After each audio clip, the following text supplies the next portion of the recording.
Hi, I'm Martina Fonseca, and we're here to talk about the project, the role of patient-initiated follow-up and digital outpatients in supporting the elective recovery.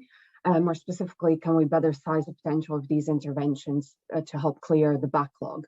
So this is a project that me and fellow student Xiaochen have worked on, and Alison Harper was our mentor throughout this project. So just as context, as you all know, the pandemic has had a considerable impact on health services, particularly elective care in England. As of June, over 6.5 million people were on the waiting list, and under 65% of those were being seen within 18 weeks. So NHS England and services are actively working on the recovery phase, including a multi-year plan to address that. So patient-initiated follow-up, as well as advice and guidance, are two digital interventions that are very much present in that. Advice and guidance is where one clinician asks for advice from another, usually through digital means. So this can mean that, for instance, a GP might be able to ask for advice from a consultant, but avoid an onward referral that would have been unnecessary. Patient-initiated follow-up, which can be both for acute or more chronic patients, is where instead of regular scheduled appointments, you are flagged to be able to trigger an appointment as and when needed, based on your individual needs. So there's a large number of benefits on PIFU, but the ones I'd highlight here is that time spent otherwise on those patients that are well can be repurposed for more complex patients, or to help see those new referrals and hence help clear the waiting list. However, it's a bit difficult to size what the impact is, especially over the years. As such, we decided to, based on our learnings of HSMA around Python, discrete events, systems thinking and problem structuring, to try and size this impact. So we use discrete event simulation to look at what would be the effect of different proportions of patients going onto PIFU pathway and the rate at which they might initiate those requests, and as well the use of advice and guidance, and then see how would that resource that is redeployed help, for instance, to clear the upstream waiting list for new patients. So we focus on rheumatology. Why? Because this is a specialty, namely with very good clinical evidence on PIFU. Namely, some randomized controlled trials show that over 6 years, you'd have about 38% fewer visits than if you were in that traditional scheduled follow-up. As well, it is a specialty that is mainly outpatient with very long-term follow-up. So for instance, here you can see for a subcohort of those referred 6 years ago, the number of appointments you get over a 6-year period. Okay. I'm going to present a simplified version of the PIFU pathway in rheumatology.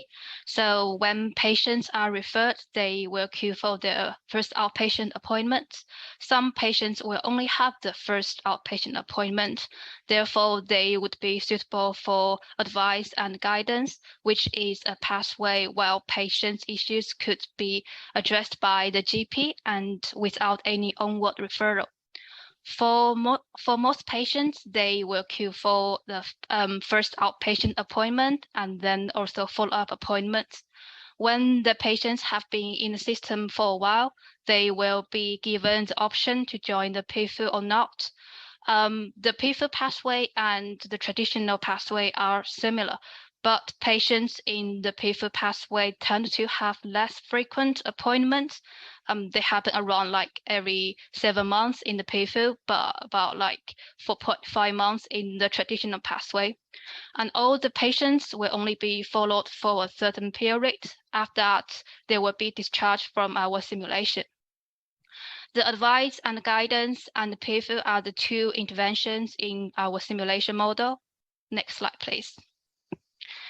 The objective is to identify the impact of interventions on patient waiting times and the waiting list size in rheumatology.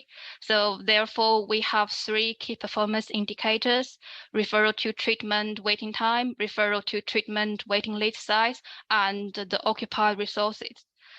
In terms of the method, first, we built an illustrative baseline case, so while intervention is not implemented. And then we did what-if test scenarios, which vary by the proportions of patients using advice and guidance as well as PIFU.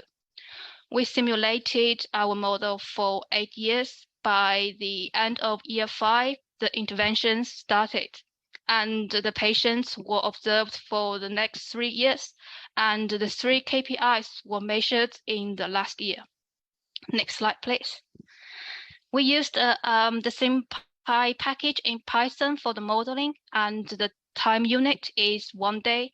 The capacity is measured by the number of available appointments per day, and we did the replications for 30 times to improve the accuracy.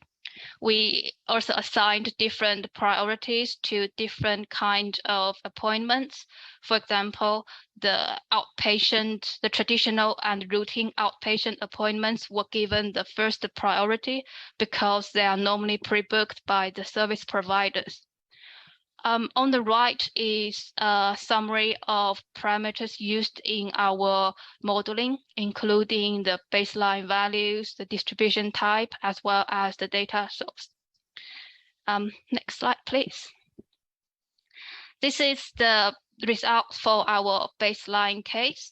As you can see in the plot, the median waiting time for referral to treatment is around 7 to 8 weeks in the beginning, and then it gradually increased to around 11 to 12 weeks at the end of the observation period, which is more or less representing what's happening in practice. The median waiting time of rheumatology in February 2022 is around 11 weeks in England. Next, please. So these were the what-if scenarios that we looked at. So there are all perturbations to the baseline case. So we had some scenarios where we included the PIFU decision. So these first 4 basically have different portions of patients going to PIFU, so 10, 20, 30, or 50%.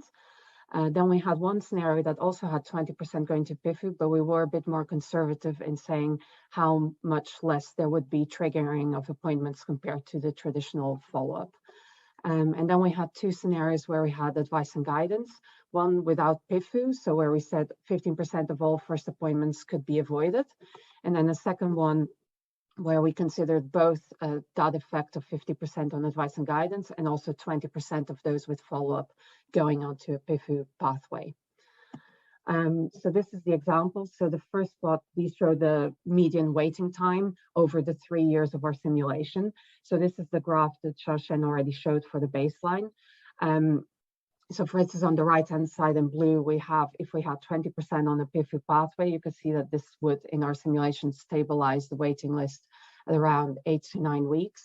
And we had an example a bit with a more bold assumptions of 50% on the PIFU pathway, new patients. And you can see that over the 3 years, this starts to reduce the median waiting time in the waiting list. So this is actually showing the KPI for all the various scenarios I mentioned, but it's just the waiting time in the last year rather than in all the 3 years. So for instance, here you can see if we had sequentially 10, 20, 30, or 50% on PIFU, how that median waiting time in the last year of our simulation is reduced compared to the baseline.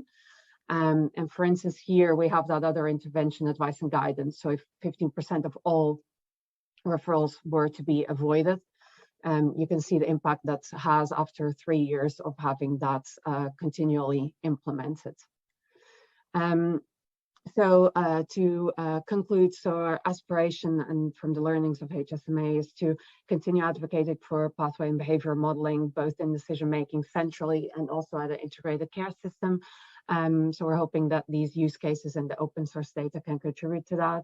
There's a lot of opportunities, both in terms of digital pathway redesign, the personalization agenda and issues around health inequalities, and also in elective and non-elective recovery. So namely for me, actually, it helped me, the skills I gained to tackle a question that was asked about ambulance resourcing models and the ambulance queuing times, where I was able to then use a bit of discrete event simulation to create a quick toy model to explore some what-if considerations. So we have worked or aiming to continue to work with a number of NHS England teams and also with analytical colleagues in terms of just sharing knowledge and ways of disseminating this. Some direct downstream opportunities include there are other musculoskeletal, of which rheumatology is part, conditions that could be explored or parts of the pathway, including primary care. Also, actually, PIFU is being implemented across most elective specialties. So you could think of generalizing this model so that you could apply for other specialties where PIFU is being implemented. And there's also opportunity to create a more operational model for direct use by service planners or operational managers in terms of the benefits. Yeah, this is just an example of how such a toy model can look like, where you could vary the percentage going to PIFU. And yeah, we're currently engaging loads of looking how that could potentially look like and what the personas would be for such a tool.